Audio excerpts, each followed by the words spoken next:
If you enjoyed this video, please like, share, and subscribe. And please join me on my website at nanice.com. Thank you.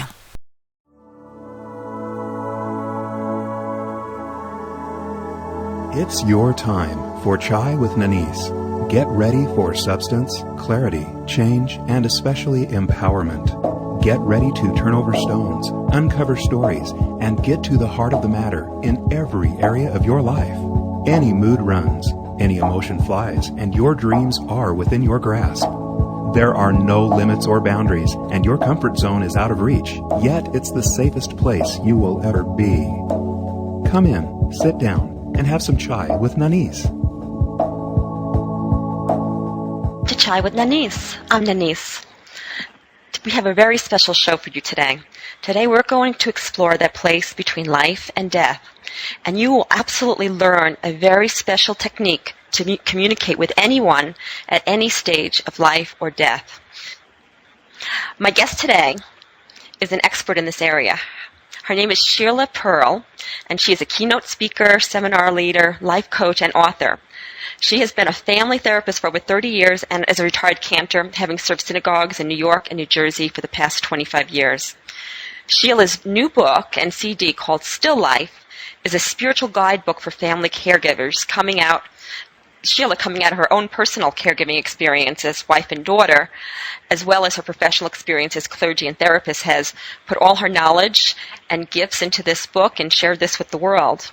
She shares her own stories of seeing the gifts and blessings inside the challenging illnesses and limitations of loved ones. But most unique is her story of having discovered a communication pathway called tithing, which is a spirit-to-spirit connection on an intuitive level. With this form of intuitive communication, she was able to have spirit-to-spirit conversations with her husband, who was suffering from dementia, as well as her mother, who lives 3,000 miles away. Sheila, I am just so excited to be talking to you about this today. Thank you so much for being on the show. Thank you, Nanice. It's truly a blessing and a pleasure that you're interested in and welcoming of this topic, which it's still kind of out there for a lot of people, but it's becoming more and more mainstream. The whole idea of communicating intuitively, to trust our intuitive wisdom, is something that I think more and more people are learning to accept, to embrace, and to use as a tool for accessing our own best interest, our own best wisdom, and to also communicate with others. We've heard about mental telepathy for a long time, ESP and things like that. And many years ago, when I was at the beginning stages of my husband's illness, it was a very rare form of dementia, I was trying to find ways to cope with the illness itself, and I was involved in some what I call spiritual trainings, one of which was given by Gail Straub, who is the author of Empowerment, the Art of Empowerment. And in this spiritual training, which is called Grace, she introduced to her students a form of spirit-to-spirit communication called tithing. That's K-H-Y-T-H-I-N-G, tithing. Sounds kind of like tithing, but it's tithing. And it's a form of intuitively tuning in, just like you would in meditation or prayer, and having a very clear intention in terms of communicating with another person who's alive. The person could be in your midst in another state of consciousness. The person could be at a great distance away, and you want to communicate and let them know that you're with them and thinking of them. And it occurred to me that with my husband's dementia, I could use this form of spirit-to-spirit communication to actually tune in to him on another level of consciousness, which I intuitively knew was there for him. And so after a series of different ways of practicing my intuitive skills and communicating with others in the class, in the context of this training, I got myself very, very quiet one day and proceeded to be quiet in a meditative state. And all of a sudden, I heard my husband's voice intuitively say, "So what took you so long? I've been waiting for you to find a pathway to hear my voice. And, at first I wasn't sure, am I hearing my voice? Yeah. Is it my imagination? But the nature of the communications coming from him was so clearly him. And he had so much to say to me that had never occurred to me. Wouldn't have occurred to me to come up with some of the things that he was telling me. So I just continued the process. And every now and then I'd get this feeling in my gut saying, another message is coming through. Get your pen, get your journal, sit down, and just tune in. And we would have these series of conversations throughout the later stages of his dementia. And then I began to apply that to my communication with my mother, who had suffered from a stroke more than 8 years ago. And as a result of the ongoing decline in her health and cognitive abilities, and the fact that she's 3,000 miles away, I wanted her to feel my presence with her, although I couldn't physically be with her. Yeah. And so I would communicate with her. And when I would go back and forth between here and California, when I was with her, I'd ask her, Mama, do you feel more that I'm with you more than I'm not with you? And she would confirm, yes, I feel that you're with me. And so...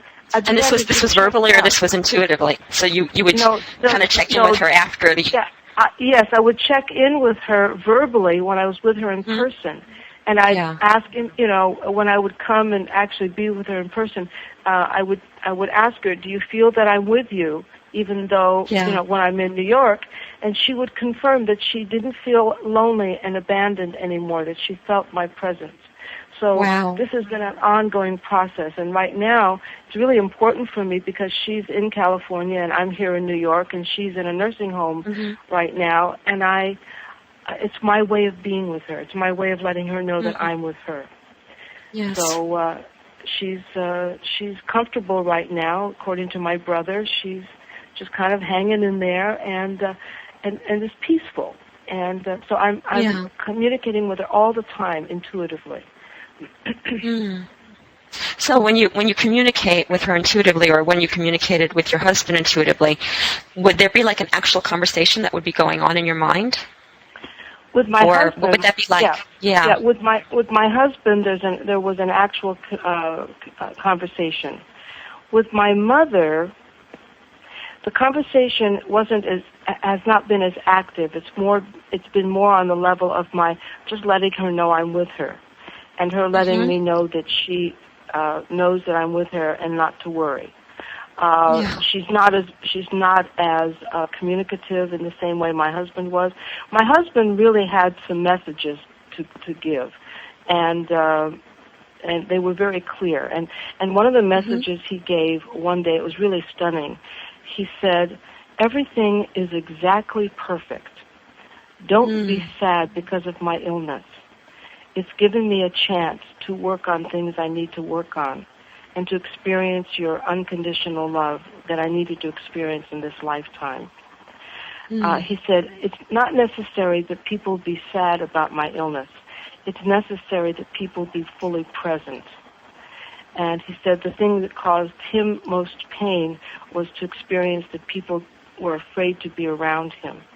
And so his message was, what people with dementia especially need is for their loved ones to be present to them and to not be frightened.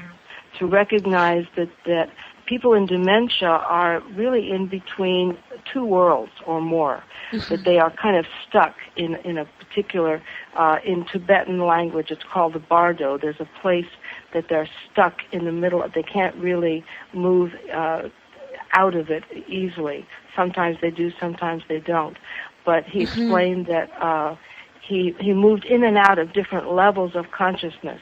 And in my studies, I've learned about these different levels of consciousness, and he more or less confirmed that. He said it's what we call supra consciousness.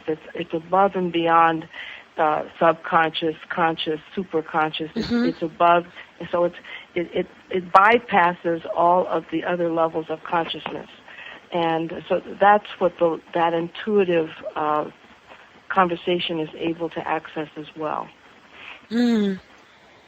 So when we have these communications with people that are not able to physically communicate with us, how do you think that works? I mean, I'm sure that there's a lot of people listening to us today saying, okay, well, how does that work? I mean, the person's not there physically or emotionally or something. How can we communicate with them? How does that work?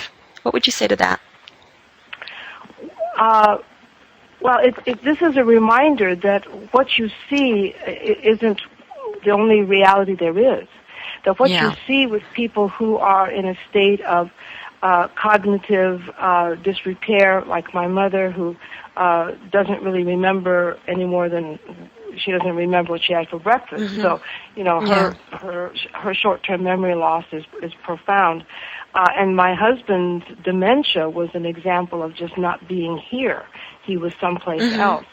But it's a reminder that what you're looking at isn't the only reality that there is.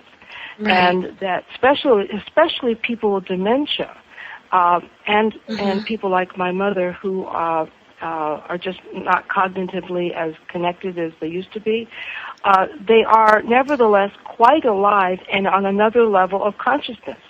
And in my studies and in my travels, I came upon Elmer Green's book.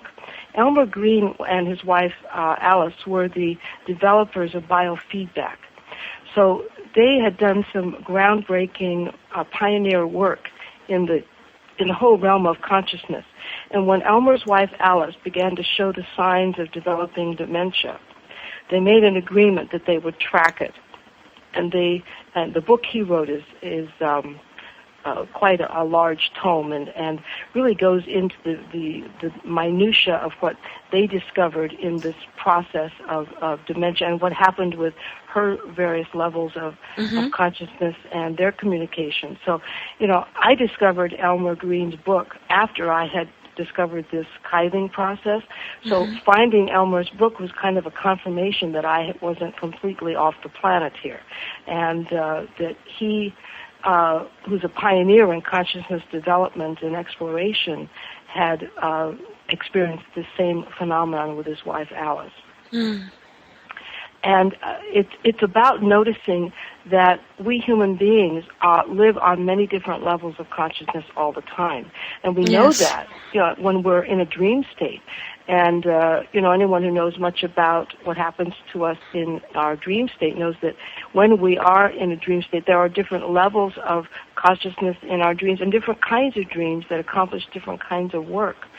So part of what happens with people with dementia, as I began to learn in this process, is that they are working things out. They're working to accomplish a particular kind of transition to the next stage of life, which some people call death. Neil Donald Walsh calls it continuation. So it's a death of the body, but it's not the death of the spirit or consciousness. So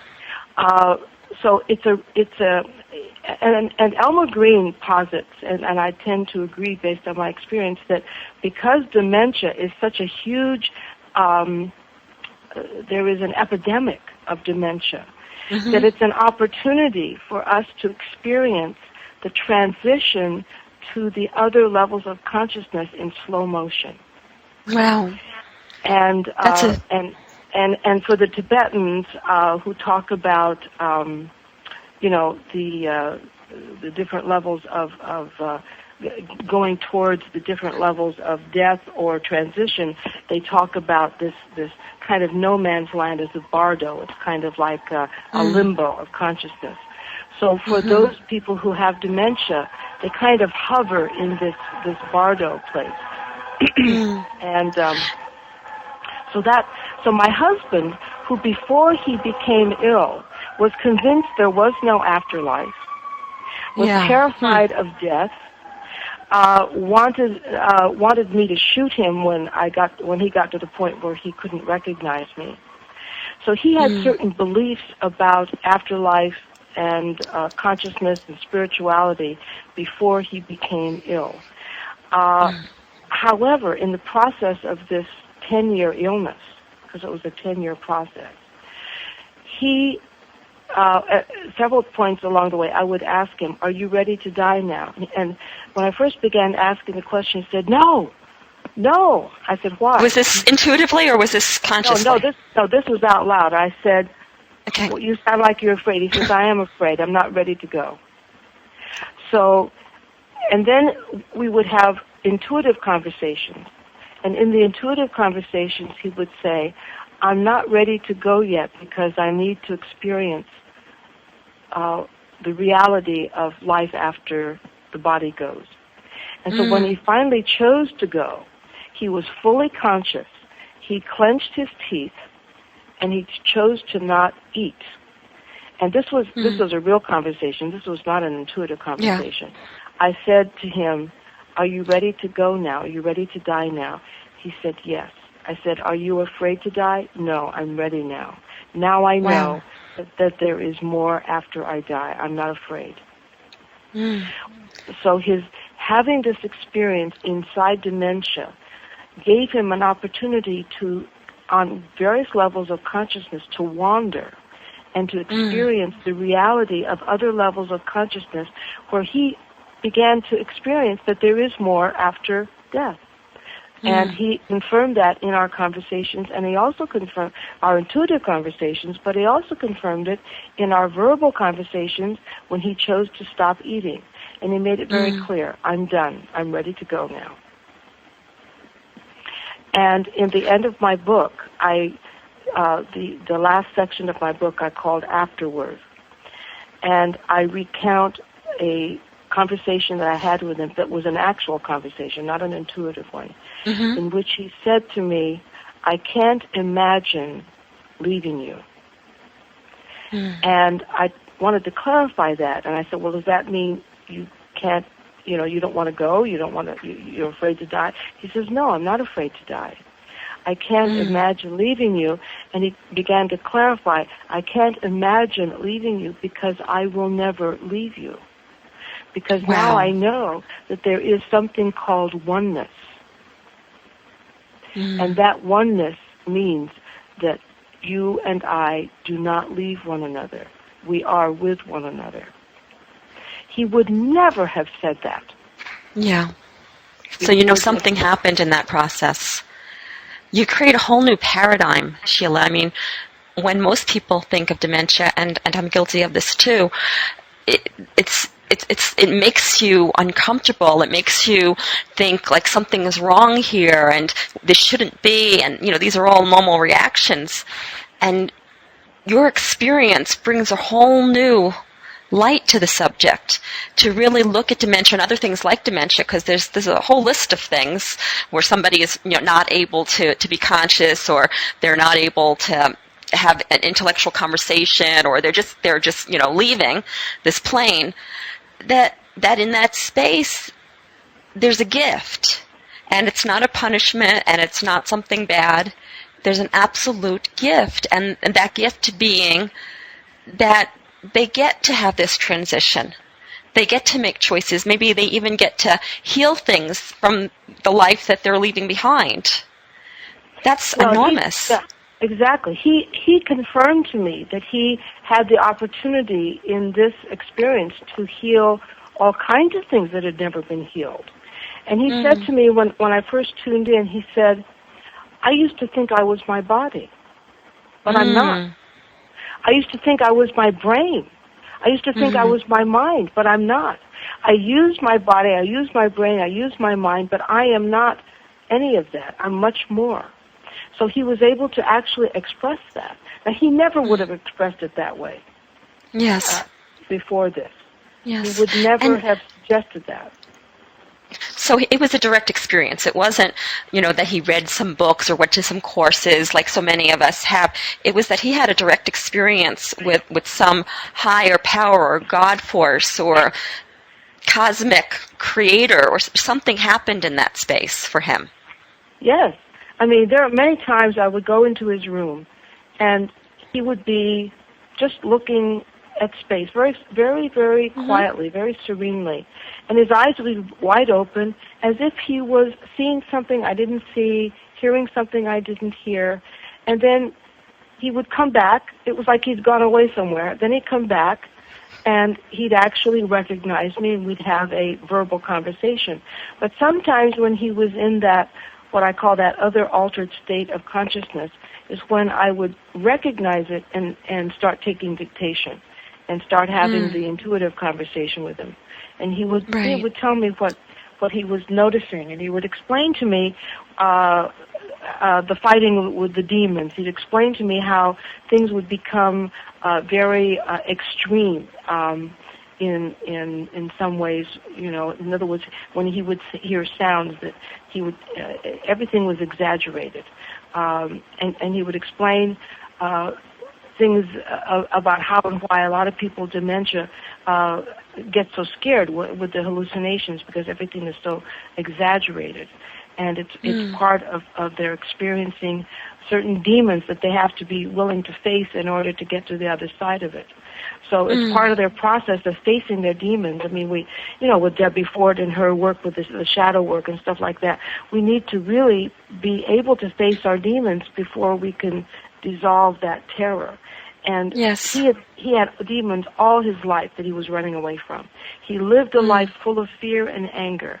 And by the time he did die, all of that fear and anger had dissolved. And that must have been extraordinary to witness.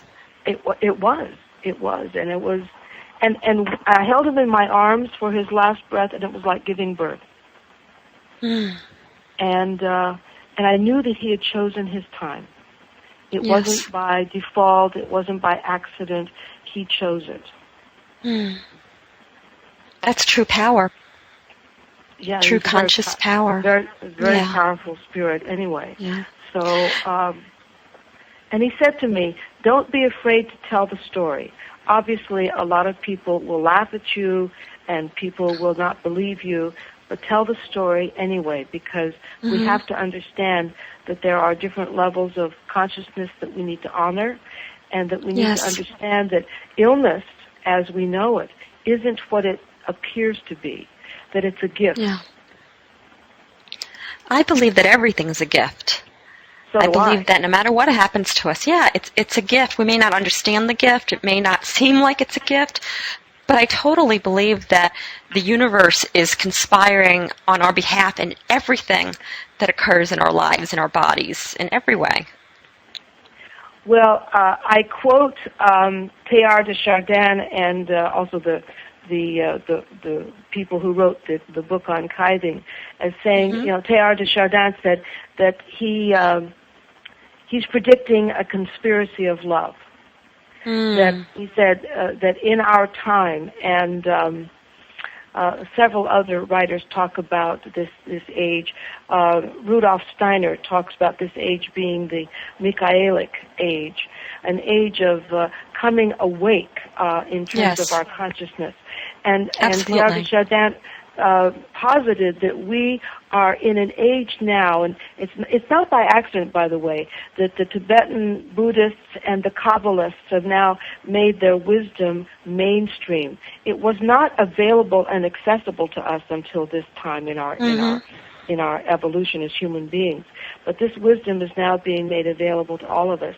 And Teilhard de Chardin talks about how he imagines a conspiracy of love, in which we will join together as human beings, spirit to spirit, creating a field of love on this planet. As we it's happening now. Exactly. Yeah. So, the gift for me of having this journey with my husband was to experience that what so many people call terrible and awful, if we just learn to just be with it, is neither terrible nor awful. It's life. Yes. And I make this statement over and over again because I've experienced it, that life is neither fair or nor unfair. It is indifferent. Life is. And we make the difference in terms of how we embrace it and respond to it. And I agree with you, Nanice, that everything in life is a blessing. And so I've learned to bless it all. And the things that are most difficult and challenging are the greatest gifts to me. And yet, the challenge is to embrace whatever the illness is, whatever the situation is, and it's not as if I'm going to stand up and jump up and down. Whoopee! I'm so glad my husband. No. It's not about that, but as long as someone is ill with whatever it is, to recognize it's part of life. We may not like it, but if we can embrace it, we will find a gift in the process. I spoke last week to a conference and spoke about the whole idea of the sacrifice of being a caregiver. And in Hebrew, the word for sacrifice is korban, and it means to draw near. And the whole idea of drawing near to the divine is that as we prepare ourselves to give a loving gift called a sacrifice, in the intention of giving love, we are drawing ourselves closer to divinity, and we lift ourselves up to another level of consciousness and intention in terms of being spiritual beings of healing, spiritual beings of love. And love is all there is. I couldn't agree more. I often say, and I know you do too, Nanice, love is all there is. Yes. That's it. Only love is real. That's it. Nothing else is real. Just love. Right. Everything else is created, made up, illusion, whatever you want to call it. But the true essence of everything in the universe is just pure love. And if you can break through the illusion, you can break through the fear, if you can break through beliefs that limit you, the place that you end up in is always love. It's always pure love. And I think the secret to that, or one of the secrets to that, is, as you so wisely said, just accepting what is and not fighting against it, almost like a surrender to it, and allowing it to move through you and allowing yourself to be present in the midst of even the most challenging situations. Exactly. I mean, that's not to say that I didn't use every modality that I could discover and use to fight back the process of the onslaught of the dementia, because we could see it coming. So I used all kinds of nutritional supplements, all kinds of healing modalities, everything I could find. But once it just was what it was, and it was clear that it was not going to be pushed back, the wisdom says just surrender to what it is, because every time we fight it and fight with what is, we're creating a hell. We're That's the true suffering. A true suffering is to insist that something be something that it's not. Right. Right. And so when you're faced with whatever it is, and we can embrace it, then true serenity sets in. Yeah. Yeah. A couple of years ago, about 2.5 years ago, my dad passed away, and he was on life support for 2 months, and it was really challenging. And what I discovered is that by being completely present to it, because I'll tell you, Sheila, my instinct, my instinct was, I can't handle this. It's too upsetting. But there was something inside of me that said, no, you just need to be completely present. And so for the couple of months that he was in this transition of passing, I was present with him. And the most amazing thing happened. And that even in the loss and the sadness of losing him, there was this joy that just came from inside me and overflowed. And I didn't expect that. And it made me realize that's true for anything in life, that whenever we're going through any situation, if we just surrender to it, like you said, you do what you can do. It doesn't mean that you're just like, oh, whatever. But there's a point where there is a surrender. There's a point where the universe asks us to surrender. And if we can do that and be completely conscious, because surrendering is not giving up. Giving up is like turning away and running away. Surrendering is letting go and being completely present. And I believe that when we can do this, no matter how challenging a situation is, that what we'll experience is just pure love and joy. And it makes anything possible. It does. I mean, the distinction you made between giving up and surrender was beautiful, because surrender truly is being fully present, and giving up is just taking yourself out of the game. You're just not there. Right. Right. But by being fully present, as Eckhart Tolle will say, and other wisdom teachers of our time and all time, when we're fully present, and I've experienced that myself, there is no sadness in being fully present. Yes, there is no sadness. And we're totally in that moment of the now, right in this inside of it, right? There's only love, and in that love there's joy. Yeah. But the sadness comes when we're judging what is. And, Byron Katie's wonderful work with, loving what is, and the work involving asking the question when we say that we think something is true, this is terrible, or this is awful, or, I can't go on like this, and to ask the question, is that true? And if that weren't true, what would life be like for you? Right? So if I could let go of judging whatever it is that's going on, and I could just be totally present to it, I'm not going to be sad. I'm going to be just totally present. It's like when I'm looking at my sweet mother, the last time I was in California was before her last stroke, so I was able to go places and take her places, and I took her to the Christmas Eve service where they have the candlelight service, and everyone's holding the little candles and the sweetness of that moment. And my sweet little mother, who's shriveling, she's kind of, a very small version of what she used to be at this point in her life. She was just, as I said in my book, she was totally bathed in the now. She was she wouldn't even remember that evening. And when I, got her home later that night or the next morning, she didn't remember. But she was just totally bathed in now, just enjoying hearing Silent Night, just sitting there bathed in the now. And I was bathed in it along with her, just being there with her. The moment I started to judge it and started to feel sorry that she wasn't what she used to be, I felt the sadness rush through me. But as long as I could just observe her being her sweet self, just as she was, there was no sadness, right? Yeah. God willing, we all get old. So the alternative is we don't get old, but, for those of us who live long enough to get old. But, that's what happens. So to see every stage of life as beautiful. And I'm now 67, and I've got lots of wrinkles I didn't have 10 years ago. And I'm learning to really bless them, because that's just a sign that I'm still here, and I'm I'm in the flow of life. And no, I'm not 37 anymore, and I'm not 57. I'm 67, and God bless me, and God bless the process of life, right? Yes.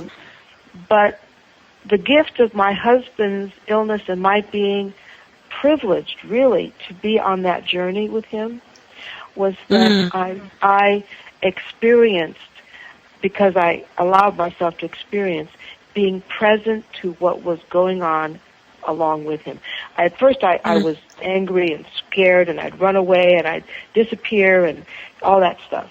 But when I finally got a hold of myself, I stayed with it and stayed with him and stayed present to him. And it was the greatest gift I had given both myself and him, and he confirmed that. He said, the fact that you can stay present to me, this was part of the intuitive conversations. He said, your being able to stay present with me will allow you to stay present with others that you serve, including your congregants and your clients and other people who need you to be fully present. Consider this training for the work that you're doing the rest of your life. That's quite a gift. Yeah. And it's quite interesting because since he died 4 years ago, I've been called in to assist many, many people in the dying process. And I've been able to bring that presence to the process, which people have said has been very healing and soothing for them. I'm sure. So not only do you bring presence, but you teach other people how to be present. Exactly. That's beautiful. This concept of tithing, I believe that it's really our natural intuitive gift to be able to communicate like this to everybody anywhere in the world or in the universe for that matter. And that our planet has just, the density and various other things that have happened over the course of our history has blocked this gift. And we're moving back into it, where we're opening up these senses, we're opening up the abilities that lie dormant inside of us. And one of the abilities is to be able to communicate on a spiritual level. That it's not a bizarre or out of, random act, that it's something that every single being on this planet possesses right now. Exactly. Well, I have to laugh because several years ago, at kind of the beginning stages of the signs that my husband was ill, I went to a healer, and he explained how intuition works. See, I thought at one time, not so long ago, that only certain people had the gift of being intuitive. And I've learned since then that we all have this gift. Yeah. That it's part of the human condition to have this ability to access our intuitive wisdom.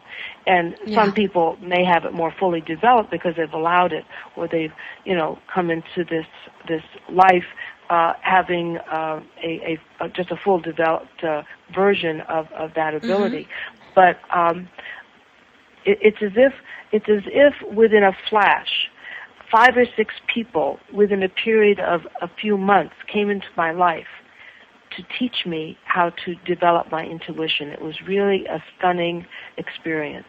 And one of the first ones was a man who is a medical intuitive and said to me, Sheila, everyone has the gift of being intuitive.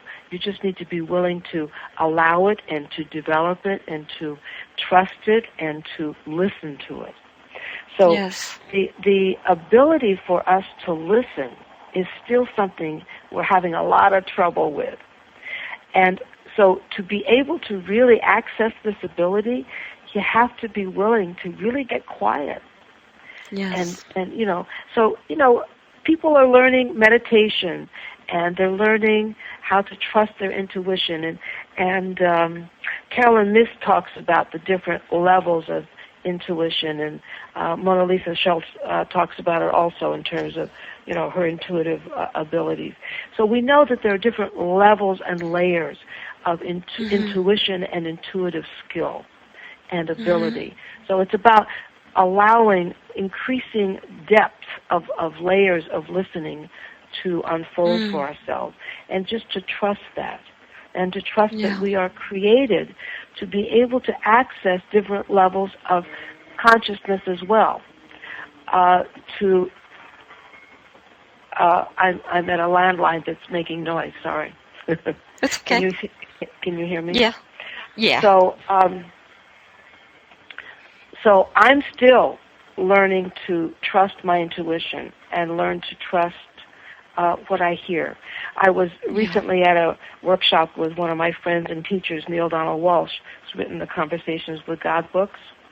And one of the participants in the workshop said, well, Neil, how do you know it's not just your imagination speaking when you think it's God's voice? I'm sure a lot of people are thinking that right now. Yeah. Exactly. And he said, and your point? What do you think your imagination is? Yes, exactly. And you might say, well, you're just making it up, and where does that Where come are you making from? that up from? And Exactly. In fact, the third eye, which most people know as the psychic sense, the third eye, it's also called the center of imagination, with an implication of psychic ability, intuitive ability, is imagination. Where's that imagination coming from? It's coming from somewhere, and I believe that's how we connect. We connect with a higher truth. Exactly. We connect with different consciousness. When I listen to Beethoven, and I listen to Mozart, and I listen to Verdi, I'm asking myself, where the heck did that music come from? Right. Right. It's the same source. Mm-hmm. And if we understand that we're all connected to what we might call oneness, we're all connected to the consciousness and the super consciousness that's always out there. We'd call it God, we'd call it divinity, we'd call it, cosmic consciousness. I mean, we have many ways of identifying it. But if we can really begin to understand that we're all connected to the same source. Yes, and which makes us connected to each other. And we're exactly. So the whole notion of spirit-to-spirit communication, trusting that when I hear something that someone could say, well, that's just your imagination, or you were just tuning into somebody else's voice down the block, right? I was on a different frequency or something. Well, right? Yeah. So how do I know that was my husband's voice? Well, there's a certain point at which I say, you know what? We can't prove it in a lab, but this is the message I got. And the message I got was, this illness that you're looking at isn't what it appears to be. What difference does it make where the message came from? Right. Is it coming from me? Is it coming from God? Is it coming from my husband? You can begin to really overanalyze to the point where you're missing the point of the message. And I asked the question too, well, how are people going to know that I'm even telling a story that's real? How are they going to, how people are going to pay attention to me, not think I'm, some crazy off the wall lunatic? And my husband said, and Neil Donald Walsh says the same thing. If you're going to worry about that, don't even write it. Right. Exactly. But if you're willing to tell your story and to trust yourself and to trust your intuitive wisdom, then write the story. Yeah. That is the secret. So I'm sure there's a lot of people listening to us now, and they're wondering, okay, how do I tap into this ability? How do I tap into kiting? How do I communicate spirit to spirit? What does that look like if you were able to guide someone through the process? What would that look like? Well, first of all, with all meditation practices, it's practice. Okay. Yeah. So if you think of it as a form of meditation, and you know that meditation, in order to be really effective and for you to really be, able to meditate fully, you owe it to yourself to practice. So it is about practicing. You practice getting very quiet, and you practice having a very clear intention on listening, and you just listen. And then you trust that what's coming to you is also coming through you. And you just, one of my indicators is when I am really tuned in, truly, there is such a calm in my body. There's a quiet in my body. When I'm coming from anxiety or not trusting, there is a kind of a churning sensation in my body. And I know already I'm not on the right track. There's something that's not at peace. There's something that's not still. But when I'm really tuning in and really being effective as an instrument, I think of myself as an instrument, my whole body is calm. That center core of my body is quiet. And, there's a certain sense of power in that stillness. The power is in that inner quiet and that inner stillness. And so I trust that what's coming to me is a form of knowing. It's just a quiet knowing. I don't need to prove anything. I don't need to convince anybody of anything. So there's that sense of calm. I'm not excited. I'm not sad. It's a sense of just this calm, centered, quiet knowing. And you begin to notice the fine distinctions between something that someone might say is wishful thinking, and even that, what's wrong with wishful thinking? All things in the world begin with wishful thinking and dreams, But absolutely. So to just trust, and you just practice that. Listen, when we begin with the understanding that the only reality is love, that what comes through must match that. It must be resonant. So if the messages that we're getting have within them the sentiments of division or divisiveness or hatred or disunity Or fear. or fear, you know that there's something that's not resonating here. All right? So it's not a match for something that's coming through on a intuitive, spiritual, higher consciousness level. Because when it's on that level of super consciousness, it's very pure. There's no intention for division. There's no intention for this to be, better than, more than, superior to. It's just a sense of calm knowing about a basic human element called love. Right? Those are really good indicators. Yeah. So a person sits down to meditate, and they decide to make a practice of it, whatever that looks like for them, and they still their mind, maybe through deep breathing or listening to some beautiful, peaceful music, or the whole variety of other ways that they might want to get into this calm, quiet, peaceful place. Yeah, and then what happens at that point? Go ahead. Yeah. So at that point, do they present a question to the person they're trying to communicate with spiritually, or do they just wait to hear that person's voice, or what happens at that point? Well, the first level of communication is to just let the other person that you want to communicate with know that you're there, that you're with them. And so that you're intuitively telling them this. You're intuitively you're intuitive telling them this, and you're intuitively letting them know that you're just there to be a loving presence. And then you ask, is there anything you want me to know? The first level of communication is to let them know that you are with them and sending love, and that there's no other agenda. I'm just sending love. I'm with you. Yeah. And then you ask, is there anything you want me to know? And then you wait. Now, interesting, I have this kind of communication with my mother. Is there anything you want me to know? And she says, honey, I'm fine. Don't worry about me. It's constantly her message. I want you to be healthy and happy, and don't worry about me. I'm fine. And I go to visit as much as I can, but I just tuned into her today, and she said, don't worry about me. I'm ready to go. I may still be here when you come. Don't worry. But her messages are very simple. She doesn't have much to tell me. She's basically ready to go. She's very grateful. Yeah. She's had a full life, and she's just this quiet presence. Just very interesting. When I would tune in with my husband, he would often have messages about the nature of the illness. So he would often describe to me what was going on one level or another that I was observing, and explain to me what was going on for him.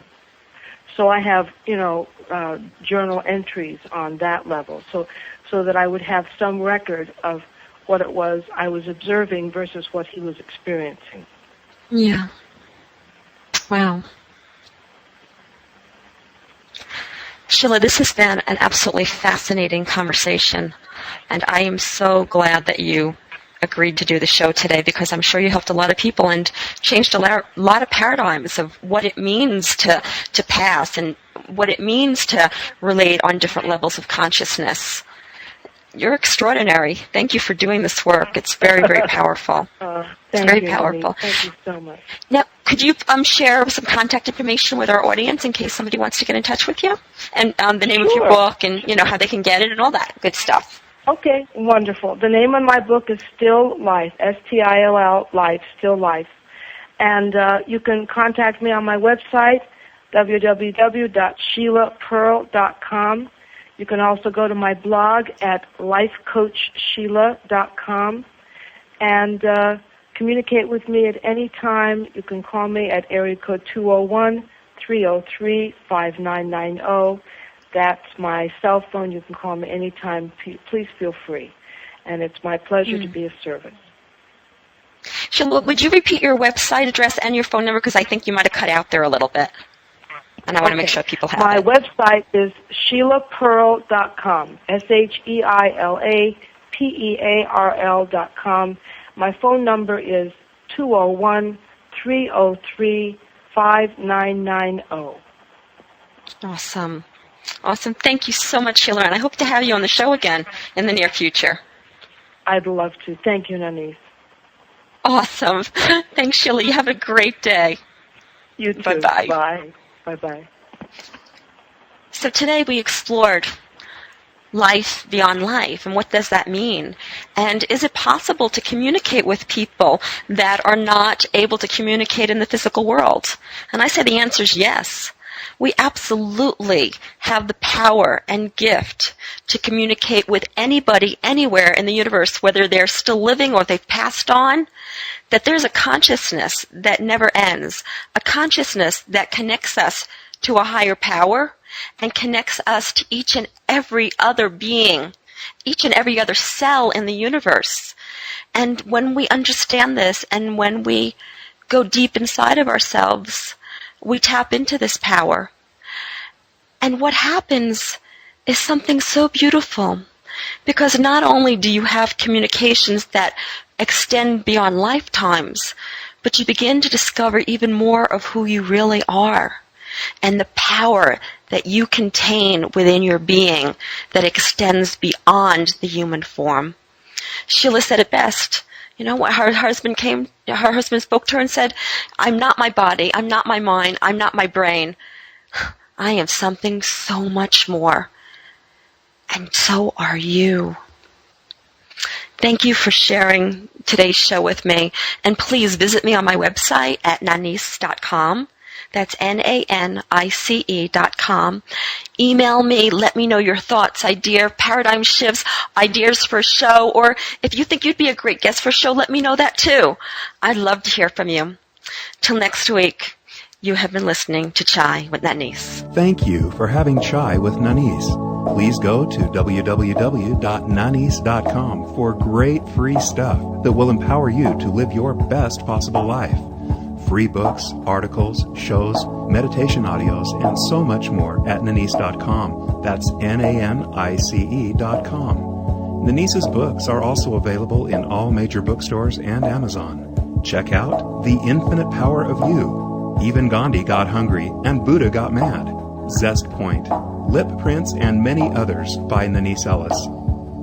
To find out about one-on-one coaching and how Nanice can personally coach you to experience your best life possible, please email mybestlife@nanice.com.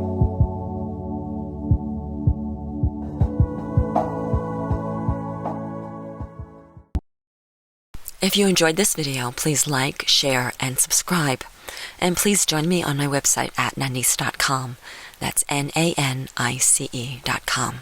Thank you.